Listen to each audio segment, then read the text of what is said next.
Alex Newhouse is a 2017 undergraduate degree holder from Middlebury College in Vermont. He is currently a lead researcher at, I'm going to get the title of this, I hope correct, the Center for Terrorism, Extremism, and Counterterrorism that's hosted inside the Middlebury Institute of International Studies in Monterey. Alex has had work published in and been interviewed by The Conversation, The Washington Post, pretty much every major media outlet, especially over the past couple of months. He studies extremism, and as we have seen, that is a really important thing that we're learning more about. Today's conversation will not be about anything specific politically or any political person or event. This is going to be about something that I know Alex studies and haunts his dreams, I think I can safely say, which is hello Caitlin, online radicalization, how it works, and what we can learn about it. So thank you, Alex, so much for taking some time out of what I no doubt is a busy time to join us here for a MiddChat on Discord with. Thanks for having me on. I'm happy to be here. The first thing I wanted to ask you is so much of your work is spending time online, on the internet, in various forums, chat rooms, social media platforms, but at the same time, you have your own life to live online. How do you draw those lines? Where are the boundaries for your own digital life versus your work? It is a really hard challenge to draw those lines. And like you mentioned, I'm spending half of my days every single day just monitoring social media. Like I normally will have like 5 or 6 social media platforms up at the same time monitoring this stuff. And then I do have my own personal accounts. Like I have my Twitter account where I post a lot of the discussions and things I'm thinking about. And Twitter is important for my professional life as well. It's where I connect with other extremism researchers and journalists, and it's where I get a lot of my requests from the media for interviews. But at the same time, I do also live my own life, and so it is often hard to draw that line. I will often have to take, I'll have to, often purposely like delete my Twitter app off my phone and like take a breather for a week or so, just because, these things, especially on Twitter, is very blurry. The other challenge too is that, I have personal accounts that have personal information, so I have to make sure that that stuff is locked down as much as I can, and that I do have a firewall between the personal stuff and my work stuff as much as I can, because the people that I study, the extremists and terrorists, will often take advantage of that, and they will come after me. I've been harassed a handful of times already in this line of work as a result of what I do.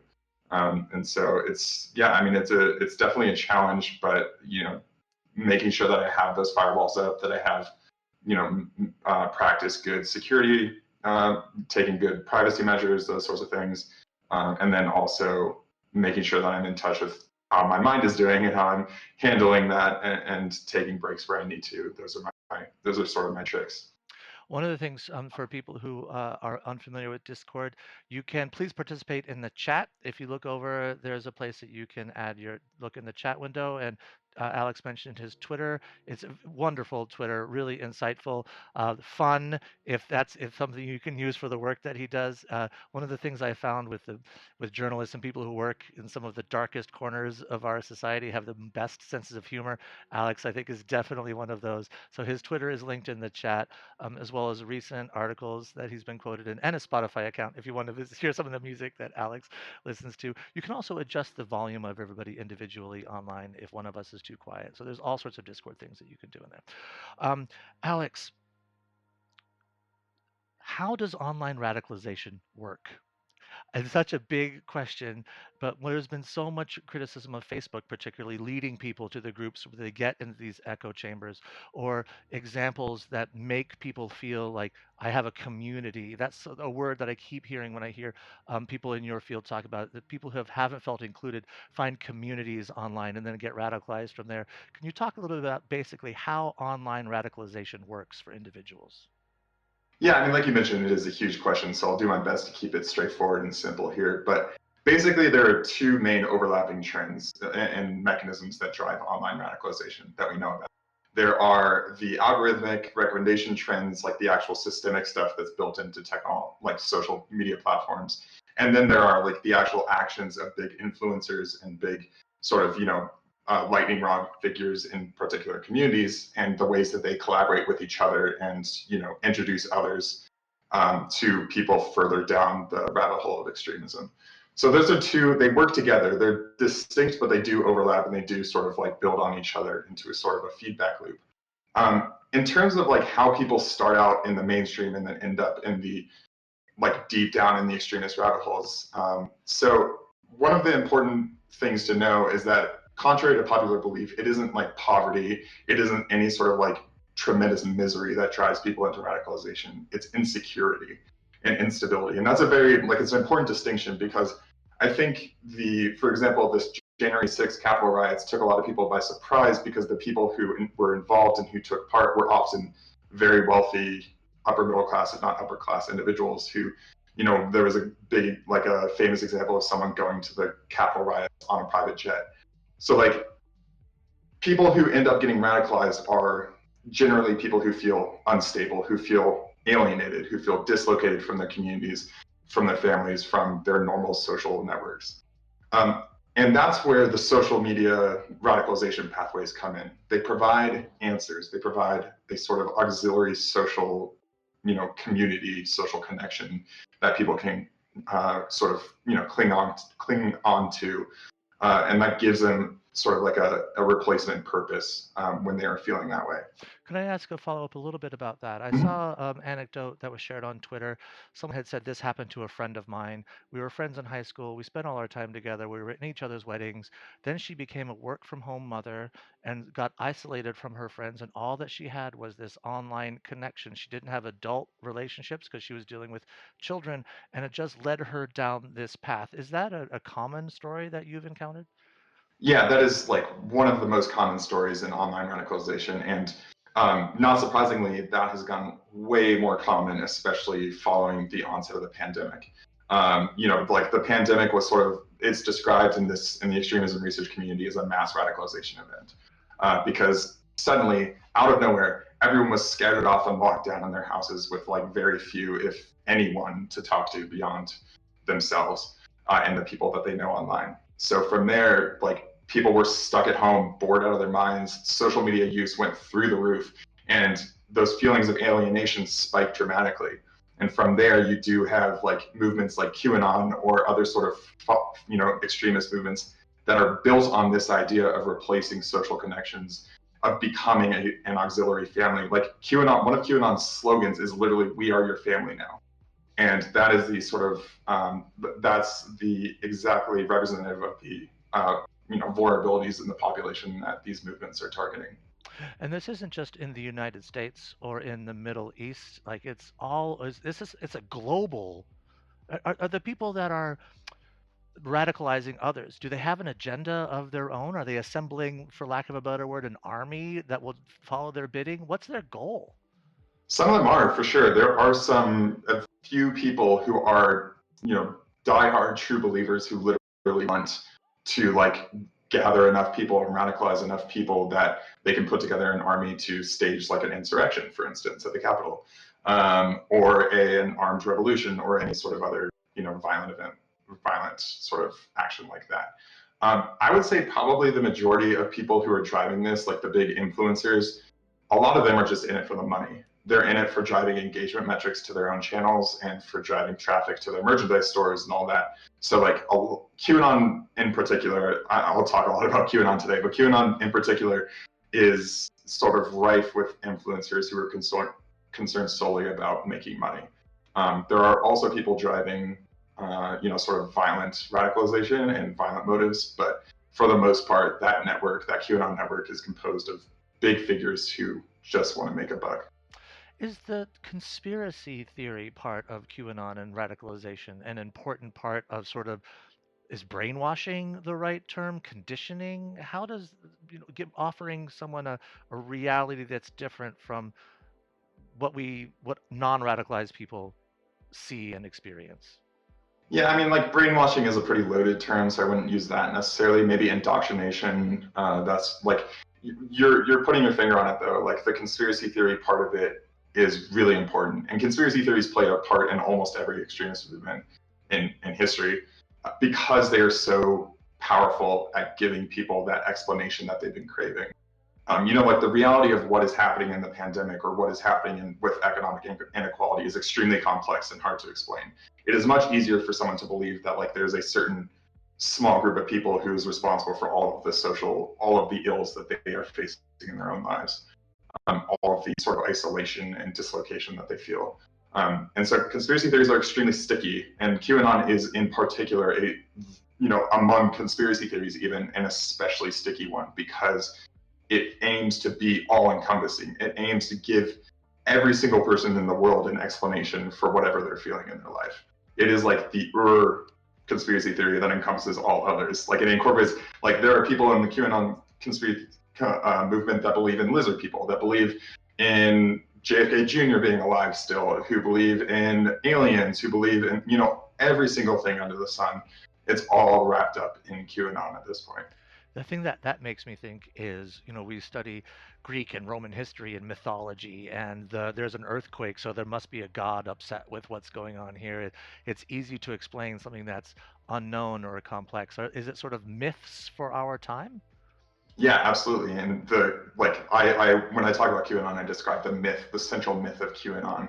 And you're exactly right. It's the same sort of thing that drove people to produce, giant world-spanning myths about the Greek gods or Olympia, just sort of, reframed for our current situation. And I'll ask the audience members again, please, in the chat, if you have any questions. I'm monitoring chat over there. I've got it popped out. So if you want to ask anything in there, I will. Where is chat? Under MiddChat? Or you can just ask your question right there, Jesse. We can hear your voice as well.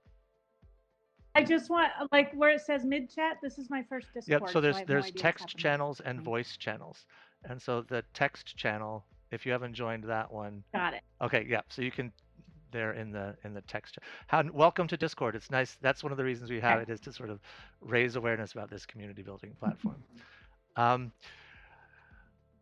So there's a lot of talk in the world right now. Okay, someone is spouting these myths, these conspiracies. They're talking about that we're going to cut them off. We're going to deplatform them. Is that an effective way to silence these voices?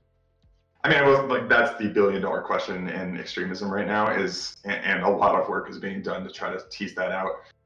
The evidence that I've seen suggests that it is effective with some caveats. So the way that it is effective, and the reason why I advocate and recommend deplatforming so often in my own work, is because, in my opinion, the biggest priority for combating extremism is to cut off the radicalization path, especially where it interacts with like the mainstream public. We want to cut off the biggest possible audience that we can. And so removing QAnon from mainstream platforms is the way that we do that. It's the way that we cut off the funnel from your grandmother on Facebook all the way into, your grandmother going on Akun and interacting with neo-Nazis. So that is how we prevent that, right? The big caveat though is that while you reduce the total pool of possible recruits, you also push the true believers off into more extreme platforms. So, for instance, when we got rid of QAnon on Twitter and Facebook, a lot of them went over to Parler. When we got rid of Parler, which was even more extreme than the mainstream platforms, they went over to Telegram and Gab, which are even more extreme than Parler. So you end up with like small communities becoming transient and migrating across to ever more extreme platforms. And on those platforms, a lot of times you have actually active, really significant neo-Nazi populations who are, gunning for recruiting those people into their own movements. So it can get even darker and uglier if you just book them all, like send them down to, I'm going to use like you put them all down in a dark basement and lock them in there. It's not going to make it go away. It's just going to make it more festering. Yeah, it's going to restrict the total size possible, but it's going to fester. It's going to make it fester. It's going to make it metastasize into something possibly worse. So it's a trade-off for sure. Is there a tipping point? Like if I like memes and I'm feeling, let's say that I'm being radicalized for left-wing views, for the Green New Deal or really progressive, Medicare for all or all that sort of stuff. What's the tipping point between enjoying a meme and then suddenly I've been radicalized?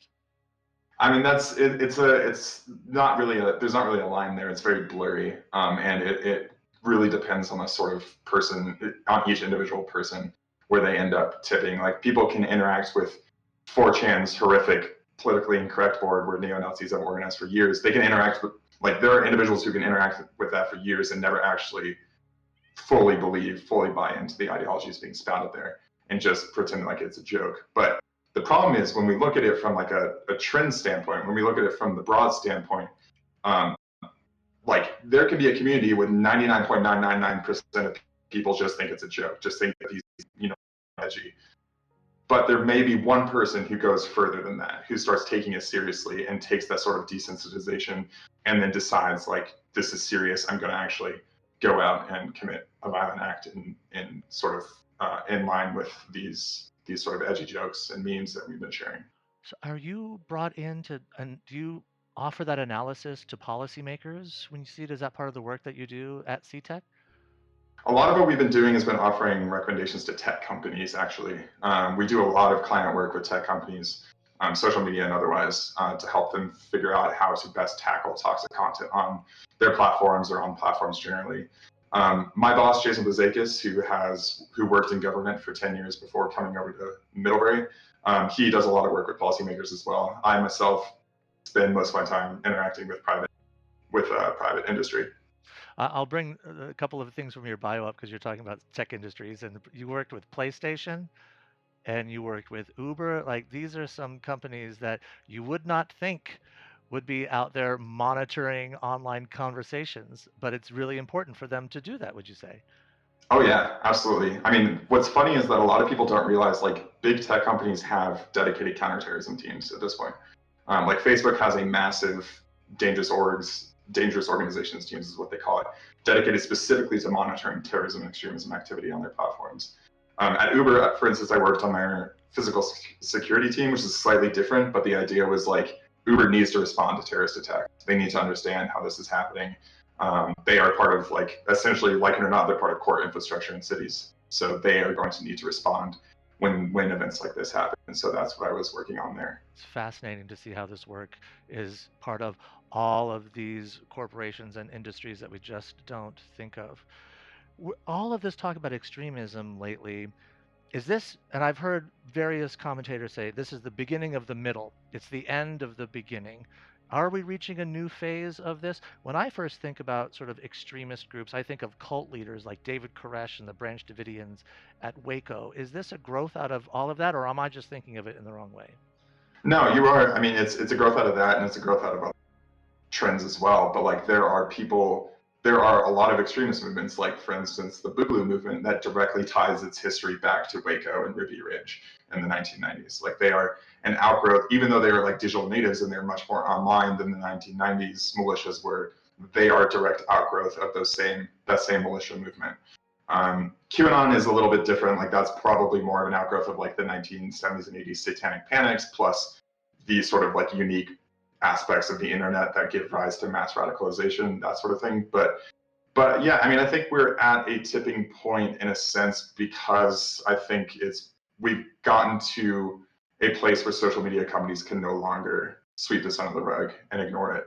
That they finally started, especially after January 6th, they finally started accepting that the information landscape is not flat. It is not equal. There's not an equal playing field there, in large part due to the sort of, like, technical infrastructure that they themselves have built. And so I think, like, their sort of mass coordinated deplatforming efforts after January 6th indicates that we are moving into a new era of online extremism and extremism in general. And we're still sort of figuring out where it's going to go from here. Because, like I mentioned, like, a lot of these people are moving to more extreme platforms like Telegram, which do not take as much deplatforming action as the mainstream ones do. But at the same time, like, what is going to happen now that there aren't these mass platforms to radicalize from? Are we going to see more smaller, more extreme terrorist cells? Like, possibly. And that's pretty scary in its own right. But, we're still working through the aftermath of January 6th, and QAnon and the various other large scale movements are also working through it themselves. They're still in this period of internal strife and confusion. Are there words or sort of inner codes that extremists use in their online conversations that we might not recognize normally from our Facebook or Twitter or Instagram accounts, that you could say, if you see this word, it means more than what you may assume, that just as lay people outside of what should we be looking for? Yeah, I mean, like in one of the most interesting things to me about online extremism is the language aspect of it, and all of these movements are creating their own sort of internal languages, internal encyclopedias of slang. So, for instance, like QAnon has like a huge array of different specific words that if you see it, it's almost certainly going to be someone who's adhering to that movement. So, whether that's like mentions of adrenochrome, which in QAnon myth is a drug that the Democratic elite use to harvest from children to extend their lifespans. If you see anyone mentioning adrenochrome, they're almost certainly into QAnon. If they mention like the Rothschilds, for instance, like that is another big tell that they are indoctrinated into this movement. If you and then there are plenty of like slang terms for like violent misogynists and incel community and involuntary celibate communities that are tells there as well. So if you see someone using the term incel, they're either a researcher or an incel themselves. But also like if they use memes around like the Chads and the Stacys, like the Chads are like alpha males, stereotypical males that they hate, and then Stacys are this equivalent on the women's side. Like that's another tell, unless they're just sort of spreading a meme. But that's like a tell within a meme too. Is like that meme originated in that particular culture, even if it isn't being spread by literally an incel. Like the frog Peppy meme that really got like taken over by these sort of people having these conversations. Exactly right. Yeah, Pepe became a symbol of the neo-Nazi, online right. Even though the creator of it is like a hardcore liberal, anti-Nazi, anti-fascist, anti-Nazi. But that's how these movements work: is they hijack imagery and symbols. So there was a question from Jesse: is deplatforming from major social media platforms making it harder to track online extremism? That is definitely true. It is. It does make it harder, and some researchers actually come to the conclusion that it's better to leave them on so we're able to see what they're doing and track them rather than kick them off completely. I tend to, like I said, I tend to lean towards prioritizing deplatforming because radicalization pathways are, in my eyes, more important to deal with. But it does make it much more difficult, and we have to use other tools and more complicated methods to track this stuff. On the image co-opting, why are like if you look at a Boogaloo Boy Hawaiian T-shirt, unicorn with all these weird sort of images that seem so friendly, is it funny to them to use this imagery ironically? It is funny, and it's like they use it because they feel like they're in on the joke. And so like the Hawaiian shirts, for instance, originate from a sort of subtle twist of the term boogaloo itself. So they called themselves Big Luau, the Big Luau movement, to evade censorship online. And so from luau, they got to Hawaiian shirts, and that's what it became their sort of calling card there. So there's this like, look how we have these in jokes, only we get it. And back to Right. that feeling of community. You don't understand our language. You don't understand our iconography. You never Exactly. will, and we're proud of that. And it's back to that point about radicalization that I mentioned at the top too. It's all about replacing your social structures and becoming the family. That's what all of this identity building is about. The last little question I have oh wait, there might be a question over here. Oh, oh, QAnon tainted this emoji for me. Yeah, that's you're not in on the joke, and that's good, Caitlin. The question with Mm-hmm. yeah. Last question I have for you, Alex. Again, and thank you so much for taking time today. Will there always be extremism? Can we get rid of it? Can't we all just find what's moderationism? Yeah, I mean it's always going to be a struggle. Like as long as we have humans, there will be humans who believe in extreme things. But there are ways that we can deal with it and make sure that it isn't so prevalent and metastasized in our society. We can push for big social platforms to make changes that prevent, structural radicalization pathways. We can push for our local communities to invest in education, which we know is the single biggest preventer of extremism and radicalization, is education, especially like digital literacy. I have been a huge proponent of pushing for required digital literacy classes in public schools, and not just public schools. Also, we need digital literacy classes for elderly and older people as well. We need widespread efforts to increase media and digital literacy across the board, because that is how people get taken advantage of, is when they don't understand what they're looking at, they don't understand how things are exploited on the internet. And that's not a fault, like that's not to put blame on them. There are a lot of people out there are a lot of these big influencers who are purposely radicalizing people who know how to exploit these things because they spent years doing it, and they just understand the tech better. They understand the infrastructure better. But like I said, we can take steps to mitigate this and to make sure that it's sort of return to the fringes of society rather than what we see now. That's the digital literacy brings in the first thing I think of is the digital divide and the need for better sort of broadband connectivity. How can the work that you do help those others that are advocating and activists to close the digital divide? Do they reach out to you? Is this all just part of the policymakers? Are they listening to you for these topics? Well, I hope they'll listen to us. But yeah, I mean, so my deputy director, Chris McGuffey, who's an excellent researcher with an educational background, she and I have been working on trying to come up with like frameworks for presenting this stuff to schools. He got disconnected before. Oh, that was Jesse. Oh, no, that we lost Alex. We'll see if he comes back. He probably will. Say goodbye. Um, do either of you have any other questions here that we can ask Alex when he pops back? He'll reconnect, I'm sure, in just a moment. I am fascinated by this all the time because it's come out mostly through politics recently, but now everyone seems to say on the radicalization side, I don't care what you tell me for facts. I believe, or I feel, or I'm sure. And so I feel like knowing something no longer counts. Like I had someone online tell me that I couldn't make an argument using mainstream media. And also, are you really going to believe fact checkers? So like, what do you do when someone says you can't believe fact checkers? who do you believe?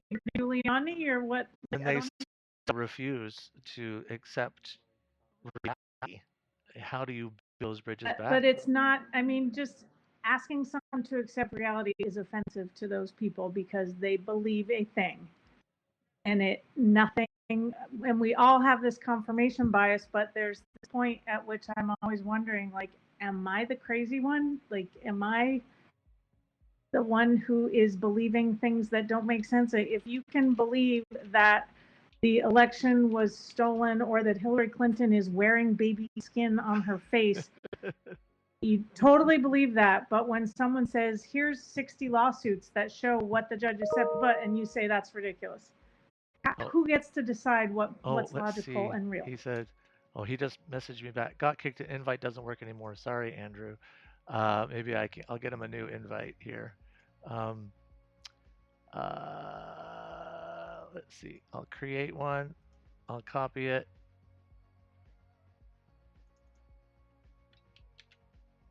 So we can get him back just to say goodbye. Come back to say goodbye.